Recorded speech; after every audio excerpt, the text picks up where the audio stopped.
काट नहीं सकती सरयू। आप कृपा करो, विनय है, निवेदन है, कहो।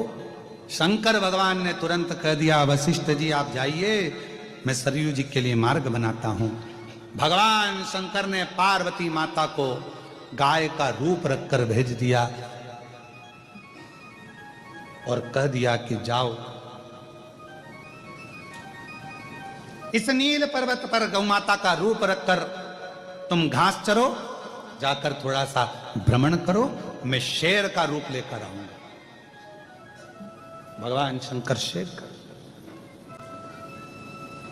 इस मार्कंडे बाबा को उठाना सरल नहीं है, पर शिव साधना में उठेंगे। तुम देखो, पार्वती जी गौ माता बनकर गई और गाय का रूप रखकर मां जगत जननी भ्रमण करने लगी नील पर्वत पर, जहां पर बैठकर तप कर रहे थे स्वयं मार्कंडे ऋषि,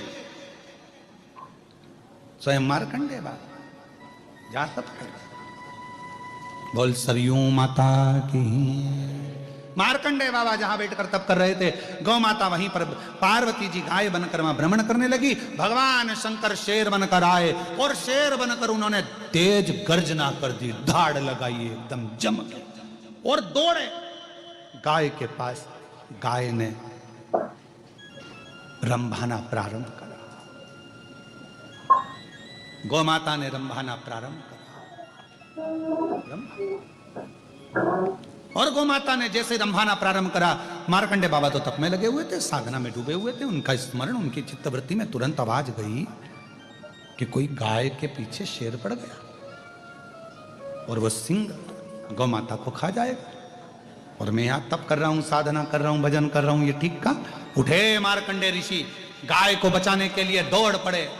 जो गौ माता को बचाने के लिए दौड़े, गौ माता को बचाने के लिए जैसे ही दौड़े, शंकर भगवान सिंह के रूप में, बाघ के रूप में, गौ माता के पीछे, शंकर भगवान के पीछे मार्कंडे बाबा, और दोनों के बीच में इधर गौ माता, इधर शेर, बीच में मार्कंडे ऋषि खड़े हो गए।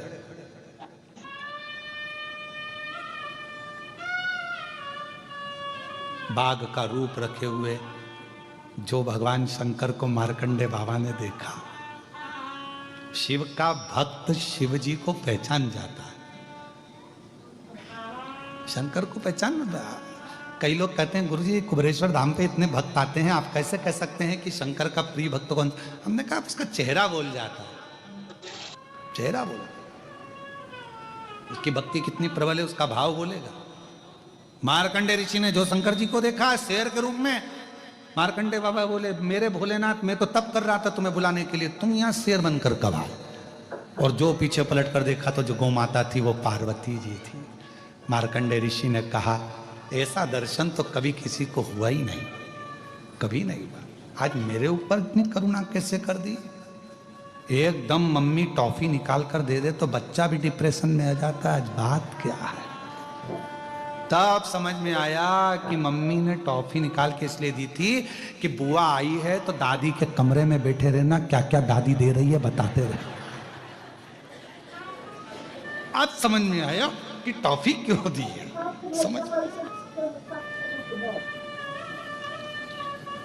फिर तो दादी कहती है, चल जा मम्मी के पास जा। नहीं जाऊंगा, बुलाऊं तेरी मम्मी को? बुला लो, उन्हीं ने कहा है, वहीं बैठे रहना, जब तक बुआ है तब तक वहीं बैठे रहे। तो मार्कंडे जी ने कहा, जरूर कोई बात है, क्या चाहिए, क्या हो गया? आप अगर यहां आए हो तो जरूर कोई बात होगी। तो ध्यान लगाया मार्कंडे जी ने कि ये सरयू मेरे तप को लांग कर नहीं जा सकती थी, इसलिए उसने ऐसा किया। मेरी तप साधना को तोड़वा दिया सरयू ने। इधर शिव, इधर गौ माता दौड़ कर गए सरयू जी के सामने मार्कंडे ऋषि और कह दिया, सरयू तूने मेरी तप साधना तोड़वा दी, मैं शिव की आराधना कर रहा हूं, श्राप देता हूं तेरे को। अभी तक तो स्त्री के रूप में थी, अब जल के रूप में प्रवाहित हो, जल के रूप में। सरयू जी ने हाथ जोड़कर मार्कंडे बाबा से कहा, मैं जल बनने को तैयार हूं, पर कुछ तो वर दीजिए। वर है तेरे को, भगवान नारायण तेरे ही तट पर आएंगे, भगवान शिव भी तेरे ही तट पर आएंगे, स्वयं शंकर भगवान हनुमान बनकर तेरी ही सरयू जल में रमण आनंदित करेंगे, राम जी वहीं खेलेंगे। प्रभु आपने मुझे श्राप तो दिया कि मैंने आपका तप तोड़ दिया, पर आपको खुशी नहीं हुई कि तप भी टूटा तो महादेव ने स्वयं तोड़ा और महादेव का पार्वती के साथ दर्शन हुआ। मार्कंडे जी की आंख में जल भर गया। मैं तो ये भूल ही गया था, मैं ये भूल गया कि शिव मेरे सामने थे। शंकर भगवान का तप कर रहा था उनके दर्शन के लिए, अकेले के लिए। यहां तो दोनों के हो गए सरयू तेरे चक्कर में, दोनों। ये बड़ी कृपा हुई। मार्कंडे बाबा ने हाथ जोड़ लिए शंकर जी के। शिव जी, आप बाघ का रूप रखकर आए हो, आज से इस नील पर्वत पर आप बागनाथ नाम से पूजे जाओ और विग्रेश्वर महादेव के रूप में आप इस उत्तराखंड की भूमि पर सदा विराजमान रहो। बोल बागनाथ भगवान की। शिव बागनाथ शिवलिंग के रूप में विराजमान हो गए, जिसका निर्माण स्वयं भगवान शंकर के ही गण ने किया। शिव के शिव कहते हैं भगवान शंकर का सुंदर भाव आनंदित करने वाली ये पवित्र कथा, मां सरयू के प्रागट्य की कथा, भूमि पर आने की कथा स्कंद पुराण कहती है। जो इसको श्रवण करता है उसके पूर्वज, उसके पितर बिना पिंड दान के ही तर जाते हैं, उनको मुक्ति प्राप्त हो जाती है। जो पितृ पक्ष में मां सरयू के प्रागट्य की अविरल कथा को श्रवण करता। कितने किस्मत वाले हो आप सब। आस्था चैनल पर जितने सुन रहे हो, सोशल मीडिया पर जितने सुन रहे हो, फेसबुक यूट्यूब पर जितने सुन रहे हो, मां सरयू के। अभी तक आपने गंगा अवतरण की कथा सुनी थी, आज सरयू अवतरण की कथा सुनी है। आपको प्रसन्नता होना चाहिए कि हमारी जिंदगी में हमने आज सरयू जी का अवतरण श्रवण कर लिया। मां सरयू का अवतरण, जिसको श्रवण कर कर हमारे पूर्वज तर जाते हैं, पितर तर जाते हैं। कितना सुंदर प्रसंग। आप लोग कभी कृष्णेश्वर बाबा के, जब मैं कहूँगा आस्था चैनल पर जितने लोग भी कथा श्रवण कर रहे हैं, कभी जिंदगी में मौका लगे 12 ज्योतिर्लिंग में से कृष्णेश्वर बाबा का दर्शन करने के लिए आप वेरुल आइए, महाराष्ट्र आइए और दर्शन करो। किसी भी ज्योतिर्लिंग के शिखर पर आप कभी भी शंकर भगवान को नंदी पर बैठा हुआ नहीं देखोगे। केवल कृष्णेश्वर महादेव 12 ज्योतिर्लिंग में से एक हैं, जिनके शिखर पर स्वयं भगवान शंकर मां पार्वती जी के साथ नंदी पर बैठकर जा रहे हैं।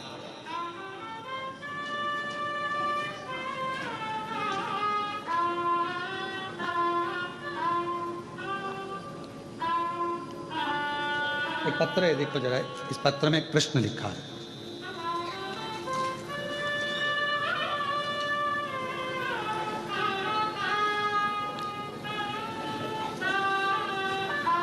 अब उस मेरे को शब्द थोड़े से भारी हैं तो पढ़ने में से फिर भी पढ़ देंगे थोड़ा थोड़ा। श्री शिवाय नमस्तुभ्यम। मेरा नाम श्री कारभारी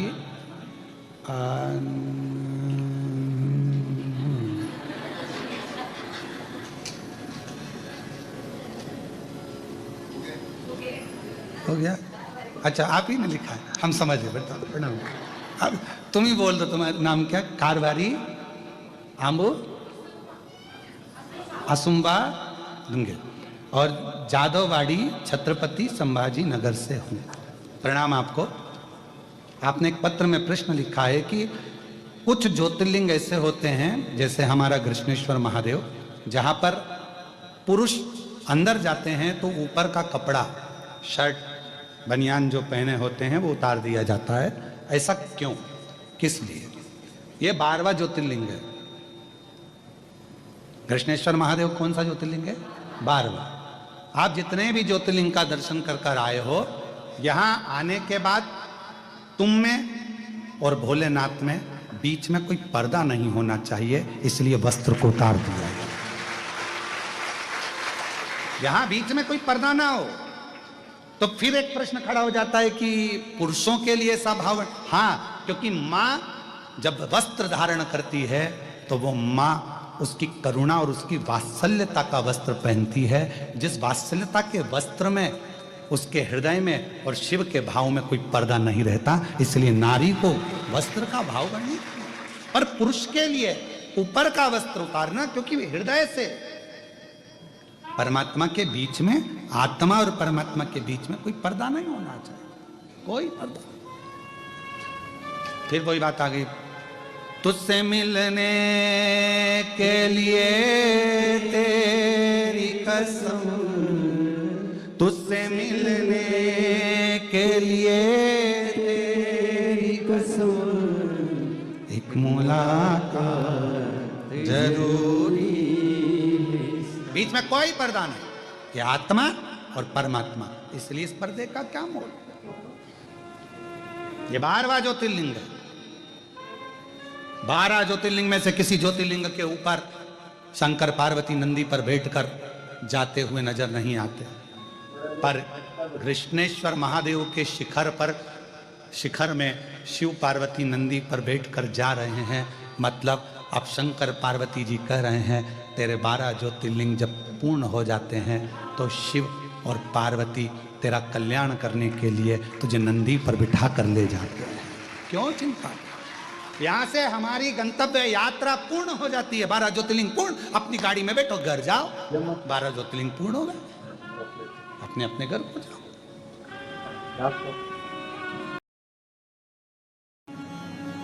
एक बड़ा सुंदर सा संवाद है शिव महापुराण का। चंचुला देवी अपने पति का अंतिम संस्कार कराकर काशी गई।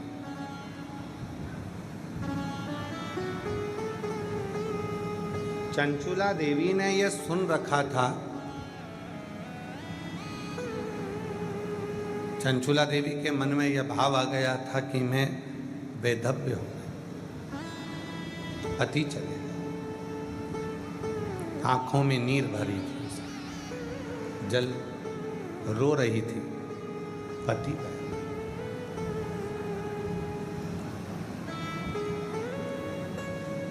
काशी के गंगा घाट पे जाते जाते चंचुला देवी के कानों में शिव महापुराण की कथा का थोड़ा सा रस तत्व, कहीं कथा चल रही होगी तो उसके कानों में आ गया, उसके कानों में शब्द आ गया, कुछ शब्द चंचुला देवी के कानों में शिव महापुराण के आ गए, कुछ शब्द।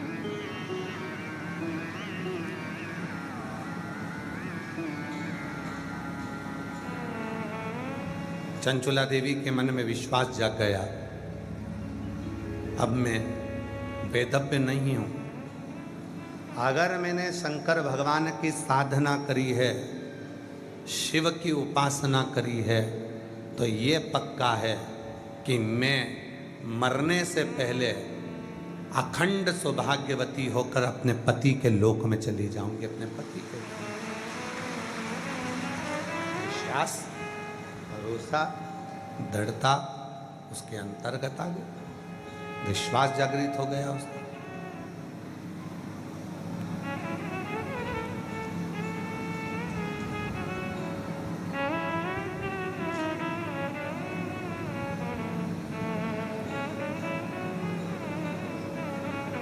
कितना सुंदर कहा है, जब चंचुला देवी बिंदु प्रेत योनि में पड़ गया और चंचुला देवी जब कथा सुनने के लिए बैठी, थोड़ा सावधानी से जितने भी ऑनलाइन कथा को सुन रहे हैं, फेसबुक, यूट्यूब पर, आस्था चैनल पर, और जो कुबरेश्वर बाबा के इस पवित्र कंकर शंकर की भूमि पर कथा सुन रहे हैं, थोड़ा ध्यान लगाकर सुनना, सावधान।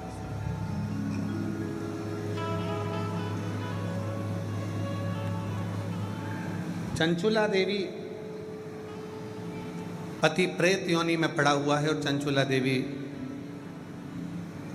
तुमरुका जी के मुख से कथा सुनने के लिए बैठी, हाथ जोड़े उसने, नमन किया। तुमरुका जी ने मन में विचार करा कि चंचुला देवी के मुख से कोई शब्द नहीं निकल रहा, मौन है, चुप। क्या बात है चंचुला, तुम कुछ पूछ नहीं रही हो, तुम कुछ बोल नहीं रही हो, क्या हुआ? चंचुला देवी बस हाथ जोड़कर नेत्र बंद कर कर मौन होकर बैठ गई।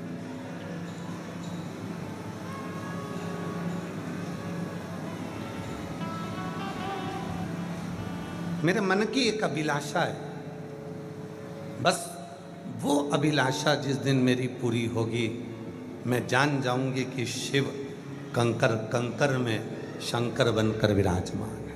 मेरे मन की एक अभिलाषा, वो अभिलाषा पूर्ण।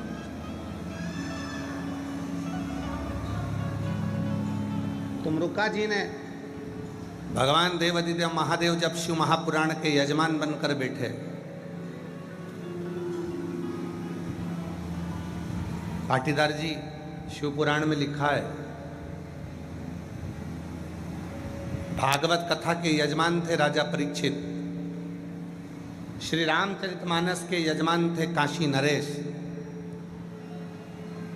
पर दुनिया की सारी पुराणों में केवल एक पुराण ऐसी है, शिव महापुराण, जिसका यजमान बना भी तो मेरा देवादिदेव महादेव बना है, भगवान शिव। इसलिए पाटीदार जी 7 दिन तक जो यजमान बनकर बैठता है, हम उसको शंकर और पार्वती का ही स्वरूप मानते हैं। कहीं शिव जी ने कृपा कर कर आपको इस कथा का यजमान पद देकर विराजमान करा। और भगवान से प्रार्थना करना, जितने भी यहाँ पर बैठे हो और जितने ऑनलाइन कथा को सुन रहे हो, फेसबुक यूट्यूब पर सुन रहे हो, आस्था चैनल पर सुन रहे हो, बाबा से आज कथा के मध्य में ये प्रार्थना करना कि तुम मुझको ऐसी कृपा करना कि एक दिन मैं भी कथा, पितृदोष हो, सर्प दोष हो, कैसा भी दोष हो, शंकर भगवान के शिवलिंग का मात्र स्पर्श कर लेने पर, जल का पात्र चढ़ाया, स्पर्श कर लिया, जल का लोटा चढ़ाया, स्पर्श कर लिया, मात्र शिवलिंग का स्पर्श मात्र से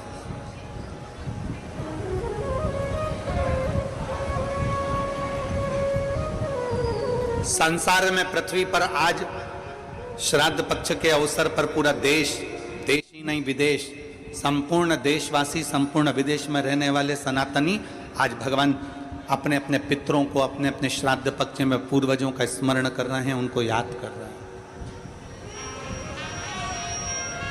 पितरों को याद किया जा रहा है, पितरों का स्मरण किया जा रहा है, पितरों को पूछा जा रहा है। और पितर आर्यमा स्वामी को भज रहे हैं, आर्यमा स्वामी भगवान देवादिदेव महादेव को भज रहे हैं, भगवान शंकर।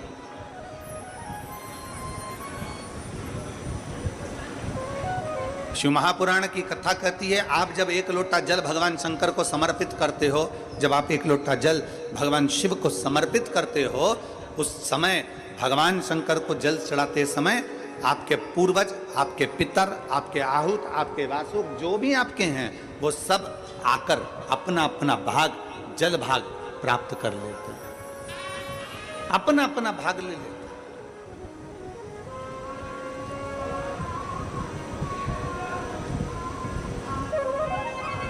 दो तरह के व्यक्ति होते हैं यार, थोड़ा स्मरण करना, दो तरह के होते हैं। एक होता है अस्त व्यस्त और एक होता है व्यस्त। जम के बोलो कौन कौन से होते हैं? हाँ जम के बोलो, आपकी आवाज हमारे तक आना चाहिए। एक होता है अस्त व्यस्त और दूसरा होता है व्यस्त। अस्त व्यस्त और एक व्यस्त, दो हैं। अस्त व्यस्त का मतलब यह है कि वो उसका रूटीन, उसका समय, उसका क्रम ठीक नहीं है।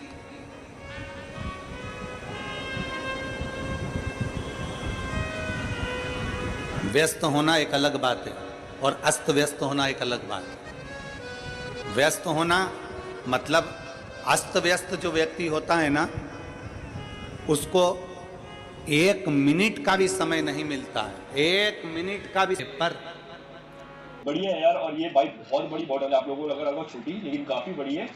ज्यादा वीआईपी कोई नहीं है, ना धन, ना दौलत, ना संपदा, ना बेटा। आपसे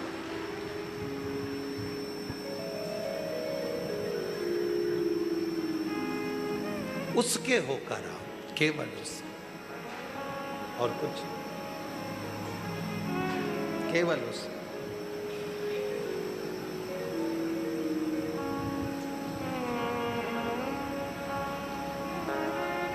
तेरे दरबार की बाबा निराली शान तेरी, तेरे दरबार की बाबा निराली शान देखी है। तुझे देते नहीं देखा पर झोली भरी देखी है। तुझे देते नहीं देखा पर झोली भरी देखी है। मुख दुनिया मोड़ेगी बाबा तू मुखेड़ा ना मोड़े, मुख दुनिया मोड़ेगी बाबा तू मुख जुगना मोड़, मैनू लगी बड़ी दीनो बाबा तुए मेरा। हम उसके होकर आए।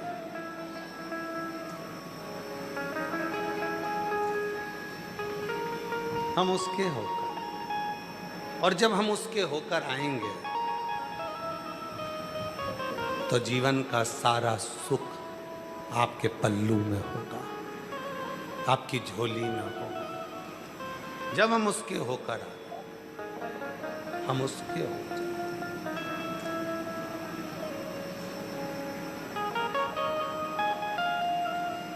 चेन पहनेंगे तो चेन की चिंता रहेगी, सोने का हार पहनेंगे तो उसकी चिंता रहेगी, खूब अच्छी वीआईपी चप्पल पहन लिए तो उसकी चिंता रहेगी, और छोरा छोरी को भी लाओ और अपने परिवार वालों को भी लाओ तो उनकी जेब में एक बिल्ला टांग दो, मेरा नाम धन्नो बाई, मैं इंदौर से आई, एक बैग एक जोड़ी चप्पल लाई, स्कीम नंबर 71 से आई। तो जो भी बच्चे आए, जो भी परिवार के लोग आए, उनके पास में कुछ हो जिससे वो कहीं खोए।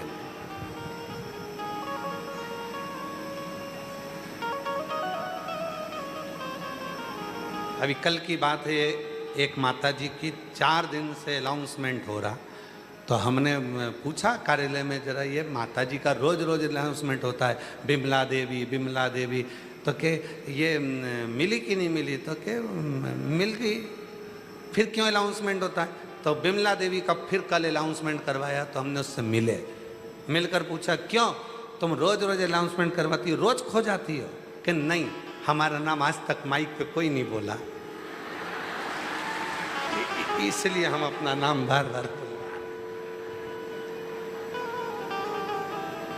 तो कि तुमको कुछ नहीं लगता, तो कि हमारे बाप का घर है,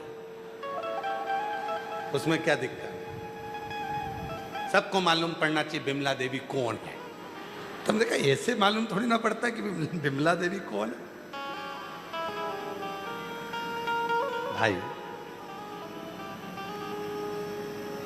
अच्छा, आप लोगों को देखकर एक चीज तो है, तुम लोग कुबरेश्वर धाम पूरे तीर्थ होकर आए, वहां तुम डरते हो घूमने में, पर कुबरेश्वर धाम पे तुम्हें एक रत्ती का डर नहीं लगता, क्योंकि तुमको लगता है मेरे बाप का घर, नहीं डरो, जा नहीं जा। क्या कर ले,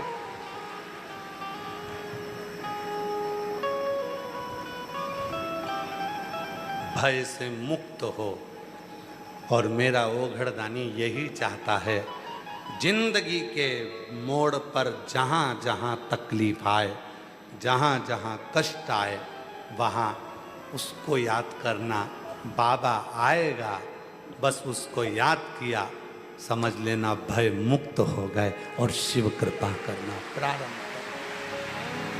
शिव ने करुणा, शिव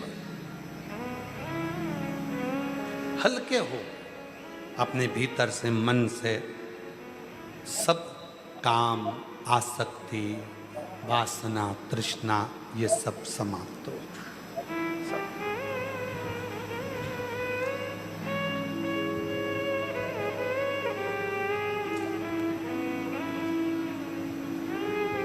इस मन को स्थिर करें, मन को स्थिर। बनाने वाले ने तो केवल ये मानव का शरीर बनाया, एक आत्मा दे दी, चित्त दे दिया, मन दे दिया, हृदय दे दिया। अब इस मन को, इस हृदय को, इस चित्त को, इस मन को, इस शरीर को आपको कहाँ लेकर जाना है वो आपके ऊपर निर्भर कर। आप इसको कहाँ लेकर जाए, आप इस मन को, चित्त को कहाँ लेकर जाए, ये आपके ऊपर निर्भर कर। वो एक हमारे शैलेन भाई जी बहुत सुंदर गुनगुनाते ना कि भंवरे ने खिलाया फूल फूल को ले चिकवे, भंवरे ने खिलाया फूल फूल को ले गया राजकुवे। भंवरे तो कहना ना भूल भूल, कहीं वो जाए इधर उधर। भंवरे ने खिलाया फूल फूल को ले गया राजकुवे।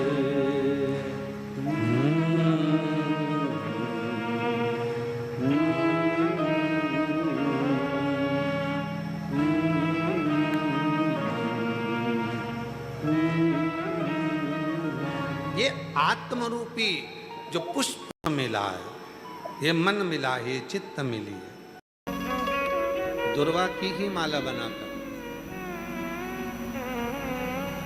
कभी कभी, जैसे ये शिवलिंग है और दुर्वा की माला बनाकर इस शिवलिंग पर उस माला को बीच में से पूरी जोड़ेंगे नहीं, आधी माला मतलब कटी हुई होना चाहिए, जुड़ी हुई नहीं होना चाहिए। माला को ये अशोक सुंदरी वाली जो जगह है, यहाँ से दुर्वा की माला चढ़ाते चढ़ाते चढ़ाते चढ़ाते शिवलिंग पे से माँ जगतजननी की पीठिका तक वो माला जा। अभी बारिश में दुर्वा आ जाती है, सावन के महीने में, आषाढ़ के महीने में, कुंवार के महीने में, कार्तिक के महीने में, जब तुम्हारा मन पड़ जाए और अगर तुम्हारे बगीचे में दुर्वा मिल जाती हो तो हर महीने भी अगर आपने यहाँ अशोक सुंदरी से दुर्वा की माला बनाई और उस माला को यहाँ से चढ़ाते चढ़ाते चढ़ाते चढ़ाते ऐसे शिवलिंग पर समर्पित करते हुए अपने उंगली पर थोड़ा सा घृत लगाकर बीच में एक बिंदी लगा दें और बाबा को अपने मन की कामना कहकर आप वापिस अपने घर पर आ जावें। 2 या 3 बार आप अगर दुर्वा की माला समर्पित कर देते हैं तो जो भी मन की कामना होती है मेरा देव अधिदेव महादेव पूर्ण जरूर कर। उस दुर्वा की माला में वो बल होता है जो शिव को हमारी ओर केंद्रित कर। देवी को प्रसन्न करने के लिए अग्नि की जरूरत पड़ती है और महादेव को प्रसन्न करने के लिए 1 लोटे जल की जरूरत पड़ती है। अब मत छेड़िए, करबद्ध निवेदन है आप लोगों से, थोड़ा चल लेने दो।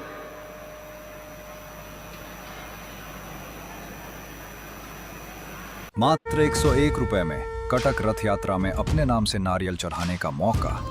16 जुलाई से शुरू हो रही है रथ यात्रा। साल में केवल एक बार आने वाला वो पावन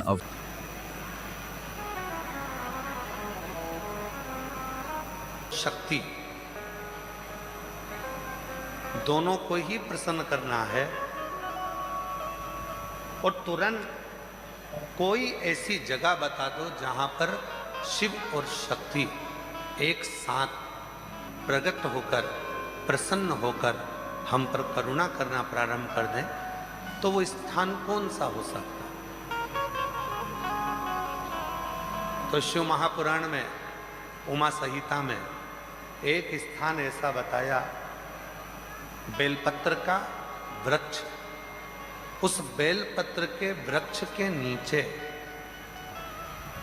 जब जल चढ़ाकर हम दीपक प्रज्वलित करते हैं लंबी बत्ती का, कौन सी बत्ती का? वो रुई की जो लंबी बत्ती होती है उसको घी में डुबोकर हम दीपक प्रकट करते हैं।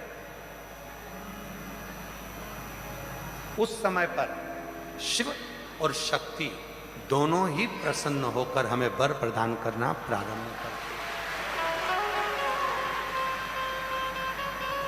दोनों।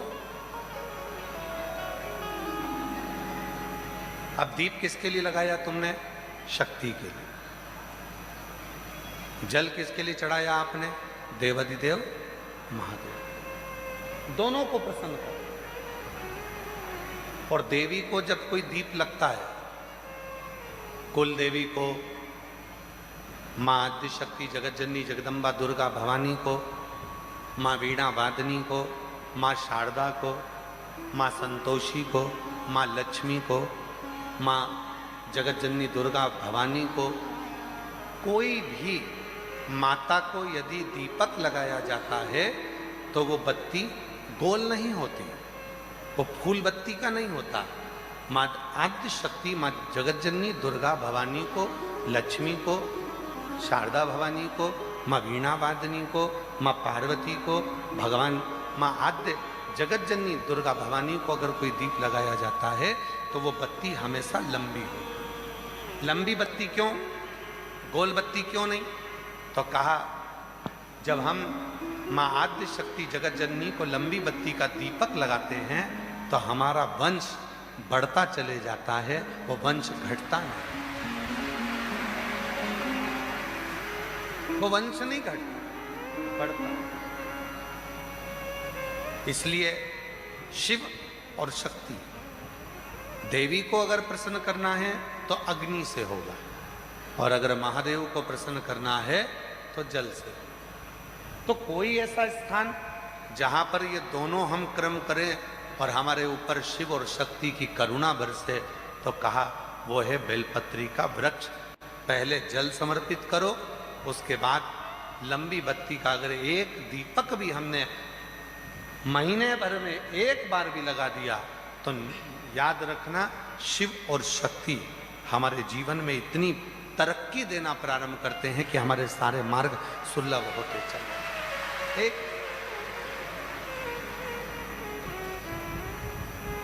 और मैंने तेरे ही भरोसे बाबा, तेरे ही भरोसे हवा बिच उड़ती जागी बाबा वो